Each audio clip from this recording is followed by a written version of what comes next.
Hello, this is Angelia, and you are listening to or watching the podcast, Why You Do What You Do. The podcast that talks about human development and psychology to maybe help you figure out a little bit more about why you do what you do. Excuse me. And today we're talking about Cognitive-Appraisal model.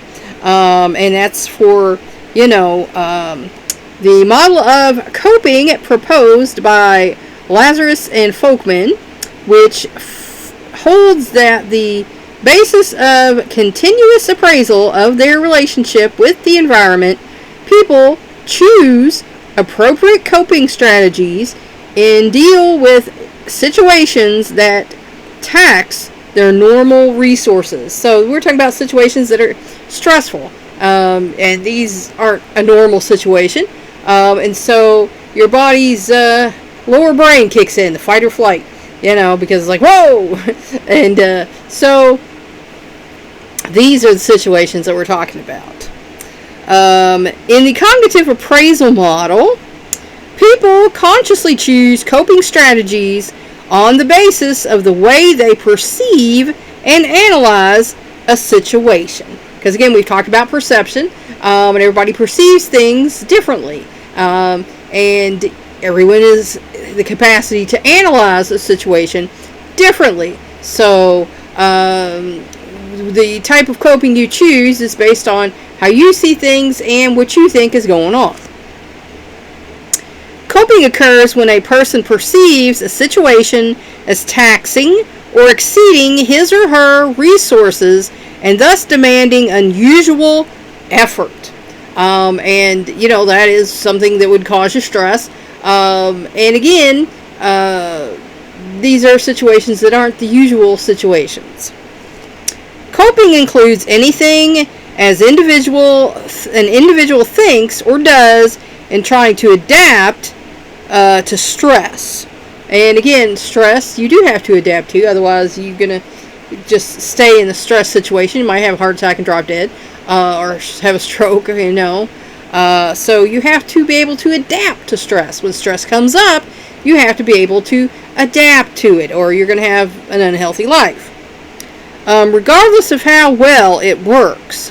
And sometimes coping mechanisms work, and sometimes they don't. Because the situation is constantly changing, coping is a dynamic, evolving process. Choosing the most appropriate strategy requires continuous reappraisal of the relationship between the person and the stressful environment. And now that's if you're doing it right. Situations change, and you should be able to change with them. You should be able to grow and adapt, and decide what the best course of action is. If every time a situation comes up you have a meltdown and shut down, that's not going to get you anywhere, and that's going to hold you back in life. So you need to think. We got this nice higher brain God gave us. Use it. Think about what is the best course of action here, because you can't just steamroll over every problem there is in the world. It's just you're going to come across something someday you can't do that with, and that's just going to leave you, in a nervous breakdown. So, coping strategies may be either problem-focused, meaning they focus on the problem. That is, in general, the most effective coping strategy. Focus on the problem. What is the problem? Okay, this is the problem. How will we solve this problem? Okay, here are steps we can take to solve this problem. That is the most constructive way to solve problems. Or emotion focused. Again, we talked about that the other day, about people emoting all over everybody else. If you're stuck in your emotions, you're not seeing the problem clearly, and you're not looking for a solution to the problem. You just want to emote and then run away from the problem. Problem-focused coping aims at eliminating, managing, or improving a stressful situation. So, problem-focused coping, like I say, you look at the problem. You decide, what exactly is this problem? Why did this problem come about? Okay, how can we take steps to solve this problem? It generally predominates when a person sees a realistic chance of changing the situation, as Jimmy Carter and his wife did together when they looked at their options after he lost his re-election bid. So, they were faced with a problem, and they could have had a meltdown about it, and maybe they did once or twice, I don't know, but they decided, okay, here's the problem, here's what's going on, here's how we can solve this problem. And that is the healthiest way to go about solving a problem. And here we're going to look at situations. Person, environment, situations may remain stable or change over time, because nothing stays the same 100% of the time except, God. So things change, people change, situations change. Okay, so the first step in this would be appraise the situation. Look at the situation. What's going on? Appraise the situation. The second step would be assess the personal resources and the environmental constraints. So, what are your personal resources that you can tap into during this situation? A lot of people don't have a lot of personal resources. And what is the environmental constraints? What can you do in this situation that is possible? The next thing is choose the coping strategy. Okay, if you know what the problem is, you know why the problem is, you know your capacity to help in any problem, and you know the situational constraints, then you choose a strategy on solving this problem. Implement the strategy. In order for any strategy to be of any good, you have to actually implement the strategy you came up with. So, action. Evaluate the results. Look at the results. Did this solve the problem? Did this help the problem in any way? And then, if the strategy worked, maintain the strategy and use again in similar situations. Because once you've resolved and solved something, then your brain is like, oh, okay, well, we can do this. If the strategy did not work, then reappraise the situation and choose a new strategy. Because, people get stuck in their ways of doing things, and they'll do the same strategies over and over and over, and it just doesn't work for them. And that leads to stress and depression, which, is not healthy for you. Emotion-focused coping, sometimes called palliative coping, is directed toward feeling better. And that's all it's directed towards. You just want to feel better. Managing or regulating the emotional response to a stressful situation to relieve its physical or psychological impact. And all that does is make you feel better. That's what's called palliative. It makes you feel better in the moment. It doesn't solve the problem. It just makes you feel better in the moment. This form of coping is likely to predominate when a person concludes that little or nothing can be done about the situation itself. And, sometimes there are situations like that in life. It's just, there are going to be situations you can't do anything about, and you have to just let it go, as they say in Frozen. One emotion-focused strategy is to divert attention away from a problem. Another is to give in. Still another is to deny that the problem exists. And that's not mentally or emotionally healthy if you're denying that a problem exists, and it clearly does. Problem-focused responses to a series of harsh reprimands from an employer might be to work harder, seek ways to improve one's work skills, or look for another job. Emotion-focused responses might be to refuse to think about the reprimands, or to convince oneself that the boss didn't really mean it as so critical. And again, like I say, you should take, people tell you something, they're showing themselves to you. You should take them at face value, unless you get into it and then they're, oh, well, I didn't mean that. I had a boss one time, so you fly off and then you come back in the room, well, I didn't mean that. I shouldn't have said it like that to people. So again, like I say, you take people at face value. If they tell you something, figure they mean that. Unless, like me, they're chuckling about it or joking about it, because I joke a lot, and, I laugh about stuff. But if people say something to you, just figure they mean it. In general, older adults do more emotion-focused coping than younger people. Is it because they are less able to focus on problems, or because they are better able to control their emotions? Now, like I say, as you get into late adulthood, you are losing some of your cognitive ability. So it might be too hard or too stressful to think about problems and just kind of pull yourself away. I know people like that. Anytime a problem comes up, they just like, well, I'm not going to do that anymore. I'm going to talk to them anymore or whatever. And that solves nothing at all. So, that can be a maladaptive habit in some cases. And it also could be that older people are better able to control their emotions. Some older people are better able. I know my father has mellowed out a lot with age. My mother-in-law has not so much. So everybody's different. But there are some people who get meaner with age. I know of some people who, when they were younger, they were a lot nicer than they ended up being when they got older. So, like I say, everybody's different. In one study, 70 adolescents, 60 young adults, 74 middle-aged adults, and 74 older adults wrote essays on how to handle each of 15 problems. So, they were willing to sit in there and participate in this. The participants, regardless of age, most often picked problem-solving strategies, either direct action or analyzing the problem so as to understand it better. And like I say, that's the best way to go about it. Here's the problem. Why are we having this problem? What can we do about this problem? Okay, let's solve this problem. This was especially true in situations that were not highly emotional, such as what to do about defective merchandise, which we all know you return that sucker.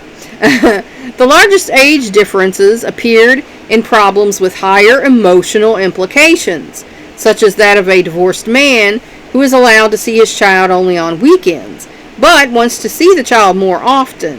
And, sometimes that's the case. And, like I say, emotions run high, during and after a divorce. So sometimes there's not a lot you can do, but sometimes, if you communicate, there's things that can be done. Both young and old were more likely to use emotional regulation in such situations, but older adults chose emotional regulating strategies, such as doing nothing, waiting until the child is older, or trying not to worry about it, more often than younger adults did. So, again, the older folks who might not necessarily have more patience and calmness in their late adulthood just wanted to be done with it. They just want to be done with the situation. They want to deal with it. They want to remove themselves. And, like I say, that solves nothing. That takes you out of the situation, but it doesn't solve the problem. Apparently, with age, people develop a more flexible repertoire of coping strategies.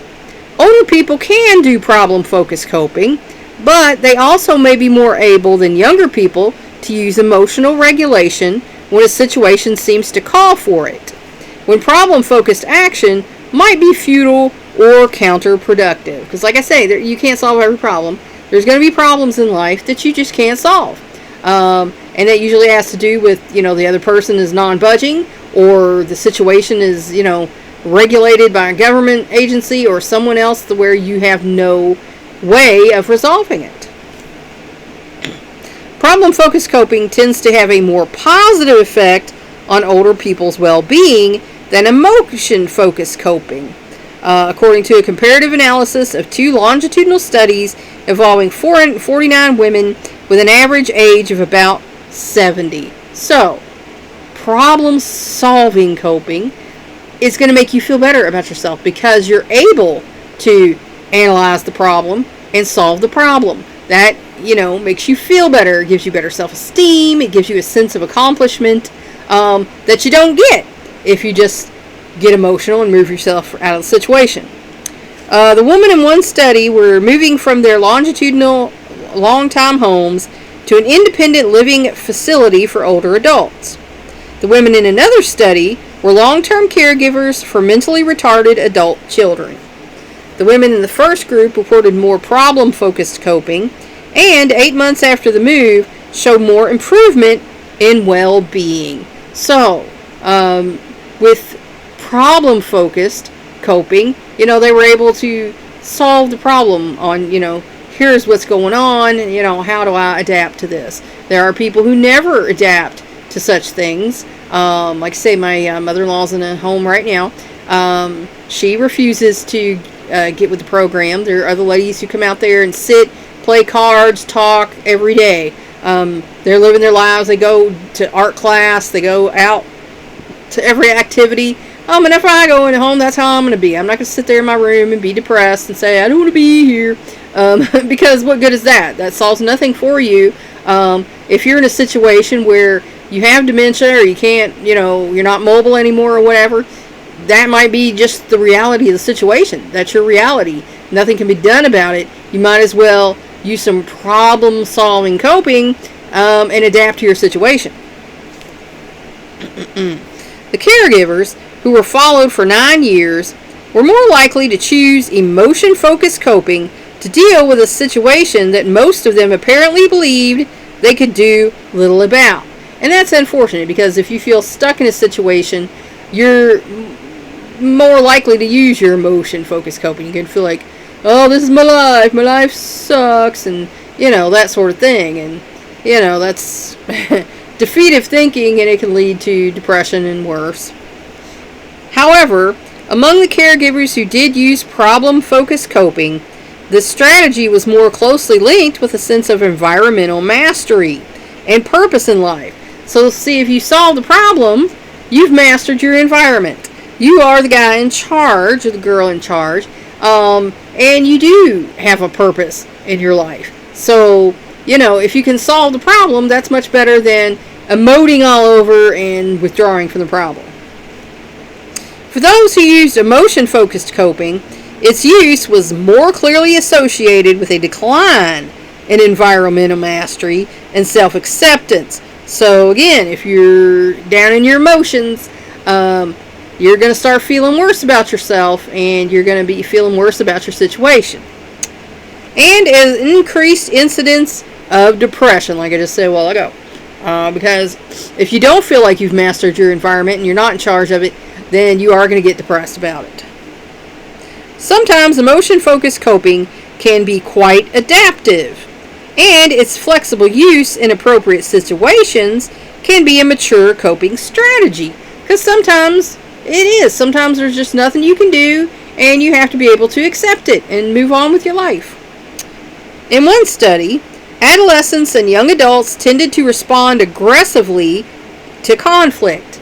And like I say, there are older adults who respond aggressively to conflict. But we're supposed to mature and get more wisdom as we age, and we're not supposed to be aggressive and act like that as we mature, as my children's generation calls it, become Karens and Kevins. You're acting like an immature person and not a mature person. Whereas older adults were less confrontational and less impulsive. And that's, like I say, in general, we all know there are older adults who are confrontational and impulsive. Older people also were more likely to withdraw from a conflict or to see its bright side. And again, older adults realize not everything's 5-alarm fire. You don't have to fight about everything. You should be able to have mature discussions with people without them, emoting and imploding. So, and like I say, the bright side of any problem is that if you solve it, you come through stronger, and then you're better able to handle your environment. Emotion-focused coping can be especially useful in coping with what the family therapist Pauline Boss calls ambiguous loss. Boss applies that term to losses that are not clearly defined or do not bring closure. And like I said, we don't always get closure. I've tried to get closure with people, from my past, and say, hey, you did this. Why did you do this? This made me feel like this, and they didn't want to talk about it. They didn't want to deal with it. They're like, oh, just keep the past in the past, and you don't really get any closure. But in this case, they're talking about the loss of a still living loved one to Alzheimer's disease. Now, like I say, my mother-in-law, she's got advancing dementia, and she gets people's names confused, the relationships confused. She had my middle son being my husband's brother, and so, when someone's out of their mind, and, I had a cousin who just didn't know anybody anymore, and my grandmother even, in her last years, she knew that people belonged there, but she wasn't quite sure. She thought my son was my father's son, because according to her, I was only 12, and my uncle was only 16, even though we were much older than that. But, in her mind, that's how it was running, and she just started saying random things, and nobody knew what she was talking about. So, when you see that happening, it is a loss, because you realize that person that you knew isn't really in there anymore. The body's there, the body's functioning, they're eating and, sleeping and all that stuff, but it's just not happening up here anymore. And, I mean, that is a loss. You're basically grieving for that person while they're still alive. The loss of a homeland, which elderly immigrants may feel as long as they live. Like I say, some of the Jews who came, during World War II, and just never were able to go back, and they tried to keep that sense of community, but I've seen interviews and things where they talk to them, and they don't feel like they belong here, and that's very sad, because I feel like everybody, this is America, read the plaque on the Statue of Liberty. I know France threatened to take it away from us because they said, y'all not that country anymore, and we're not, and it's a damn shame, but everybody should feel welcome here, and, I think it's a shame that there are people in the world that feel like that here. In each situation, experience may teach people to accept what they cannot change. And like I say, there's going to be situations like that in your life where you just cannot change the situation, no matter what you do, and you have to learn to accept that. Because if you keep beating the dead horse, as the saying goes, nothing's going to change. You're just going to wear yourself out. A lesson often reinforced by religions. And a lot of religions do teach that. It's like, especially, Buddhism's like, let it be, let it go. You can't change everything. You can only change yourself. And of course, people believe God's will, or if Jesus wants to do this, he will intercede. So, religions also, oh my gosh, I'm still not quite well. Oh my goodness. Itchy nosies and coughing and running and sneezing and just every now and then, but, better than it was. So that is, cognitive appraisal models. Basically your top two are your problem-focused coping, where you focus on the problem. Why is this happening? What can we do about it? And problem solve. And then there's emotion-focused coping, where basically you just remove yourself from the situation, but that leaves you feeling, like you didn't master the situation, and that can lead to depression and things, especially if it's a situation that you can't, my tongue, that you can solve by problem solving, whereas sometimes emotional coping has to come into play so that you can, accept, which cannot change. It's like the, poem, I know it comes from Alcoholics Anonymous, because the Lord give me the strength to accept what I cannot change, and on, and then to know the difference, and, so, those are your basic two, and, in general, the most positive one is the problem-focused coping, because that will give you a sense of mastery of your environment, that, hey, there was this problem, and I appraised the situation, I figured out and solved this problem, and now the problem's gone, versus, we're just removing yourself from the problem is still there, but you're just making yourself feel better. And sometimes we need to do that. Sometimes we are not mentally and emotionally ready to deal with the problem. That's why I call it palliative. You're kind of helping yourself heal. And sometimes we do have to detach from the problem because it's something that we cannot solve. So, I hope that help you. It's one of them days. Oh, Lord. Help you figure out why you do what you do. That's where I'm going to leave you for today. If you want to help me, you can subscribe to my YouTube channel. If you want to help me out even more, go to my Patreon page and become a patron. Please like and share this educational program so we can spread it around the world. Thanks for watching. That's all for now. Until next time.